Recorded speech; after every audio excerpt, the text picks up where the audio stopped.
जा रहे हैं। उत्तर प्रदेश में 10 सीटों पर होने वाले उपचुनाव में समाजवादी पार्टी और कांग्रेस मिलकर चुनाव लड़ सकते हैं। सूत्र ये जानकारी दे रहे हैं, उपचुनाव में समाजवादी पार्टी 7 सीटों पर, कांग्रेस 3 सीटों पर चुनाव लड़ सकती है। ये इस वक्त की बड़ी खबर आपको बता दें।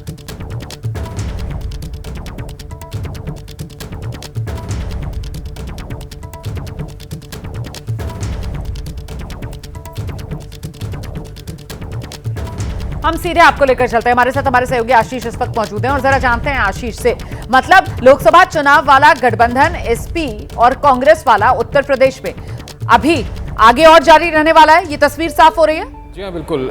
जो हमें सोर्सेज से जानकारी मिल रही है रोमाना, उसके मुताबिक एक तो दोनों ही पक्षों में बातचीत शुरू हो गई और बड़ी बात यह है कि 10 जो विधानसभा के बाईपोल्स होने हैं आगे चल के इस साल में, उसमें 7 सीटें समाजवादी पार्टी लड़ सकती है, 3 सीटें कांग्रेस पार्टी लड़ सकती है। हालांकि इसको लेकर के डेलिब्रेशंस अभी आगे चलेंगी, लेकिन ये बड़ी बात है कि दोनों ने मन बना लिया है कि दोनों मिलकर के बाईपोल्स चुनाव लड़ेंगे और इसके एवज में महाराष्ट्र हरियाणा में कांग्रेस समाजवादी पार्टी को अकोमोडेट कर सकती है। और बजट सेशन के बाद सीनियर लीडर्स इस पर मुलाकात भी करेंगे, लेकिन बड़ी खबर इस वक्त की ये है कि 7 और 3 का फॉर्मूला हो सकता है। 7 सीटें समाजवादी पार्टी, 3 सीटें कांग्रेस। इस तरह से अलायंस में बाईपोल्स कांग्रेस पार्टी और समाजवादी पार्टी लोकसभा चुनाव के बाद बाईपोल्स उत्तर प्रदेश का लड़ेंगी।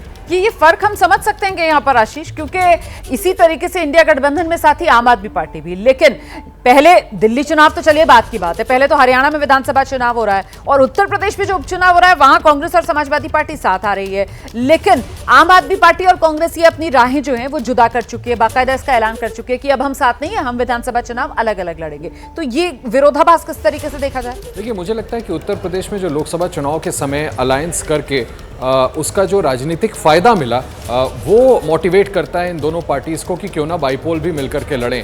वही बात आम आदमी पार्टी की करें तो जो अलायंस हुआ उसका कोई भी फायदा नहीं हुआ, नुकसान हुआ। और दोनों का वोट बैंक अगर आप देखें, चाहे दिल्ली हो चाहे हरियाणा हो, तकरीबन एक है। तो मुझे लगता है कहीं ना कहीं कांग्रेस को एहसास है कि आम आदमी पार्टी के साथ जाने में फर्दर संगठन को नुकसान हो सकता है, शायद पॉलिटिकल फायदा ना हो, सीटें उतनी ना निकले, इसलिए आम आदमी पार्टी और कांग्रेस अलग अलग मिलकर के इन राज्यों में चुनाव लड़ना चाहती हैं। और कांग्रेस और समाजवादी पार्टी दोनों को ही लगता है कि मिलकर के अगर बाईपोल लड़ेंगे तो लोकसभा जैसा फायदा राजनीतिक उत्तर प्रदेश में मिल सकता है। और शायद इसी वजह से ये फैसला किया है कि ये दोनों दल मिलकर के बाईपोल्स उत्तर प्रदेश जा रहे हैं। उत्तर प्रदेश में 10 सीटों पर होने वाले उपचुनाव में समाजवादी पार्टी और कांग्रेस मिलकर चुनाव लड़ सकते हैं। सूत्र ये जानकारी दे रहे हैं, उपचुनाव में समाजवादी पार्टी 7 सीटों पर, कांग्रेस 3 सीटों पर चुनाव लड़ सकती है।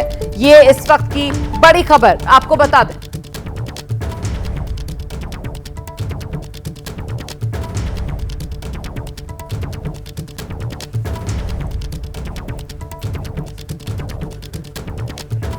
हम सीधे आपको लेकर चलते हैं। हमारे साथ हमारे सहयोगी आशीष इस वक्त मौजूद हैं और जरा जानते हैं आशीष से, मतलब लोकसभा चुनाव वाला गठबंधन एसपी और कांग्रेस वाला उत्तर प्रदेश में अभी आगे और जारी रहने वाला है, ये तस्वीर साफ हो रही है। जी हाँ, बिल्कुल।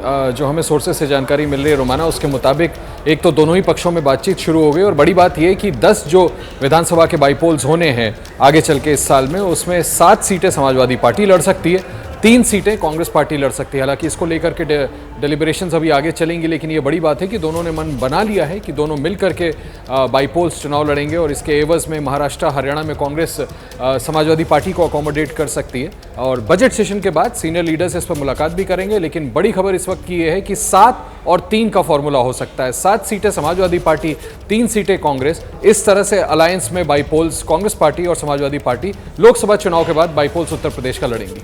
ये फर्क हम समझ सकते हैं यहाँ पर आशीष, क्योंकि इसी तरीके से इंडिया गठबंधन में साथ ही आम आदमी पार्टी भी, लेकिन पहले दिल्ली चुनाव तो चलिए बात की बात है, पहले तो हरियाणा में विधानसभा चुनाव हो रहा है और उत्तर प्रदेश में जो उपचुनाव हो रहा है वहां कांग्रेस और समाजवादी पार्टी साथ आ रही है, लेकिन आम आदमी पार्टी और कांग्रेस ये अपनी राहें जो है वो जुदा कर चुकी है, बाकायदा इसका ऐलान कर चुकी है कि अब हम साथ नहीं है, हम विधानसभा चुनाव अलग अलग लड़ेंगे। तो ये विरोधाभास किस तरीके से देखा जाए? देखिए, मुझे लगता है कि उत्तर प्रदेश में जो लोकसभा चुनाव के समय अलायंस करके उसका जो राजनीतिक फायदा मिला वो मोटिवेट करता है इन दोनों पार्टीज को कि क्यों ना बाईपोल भी मिलकर के लड़ें।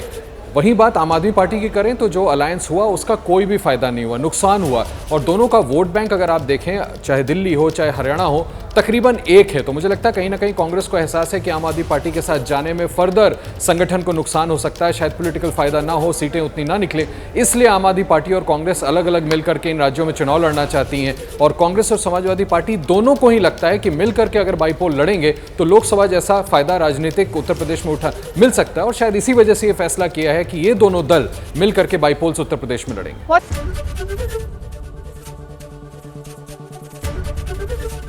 एबीपी गंगा, खबर आपकी, जुबान आपकी।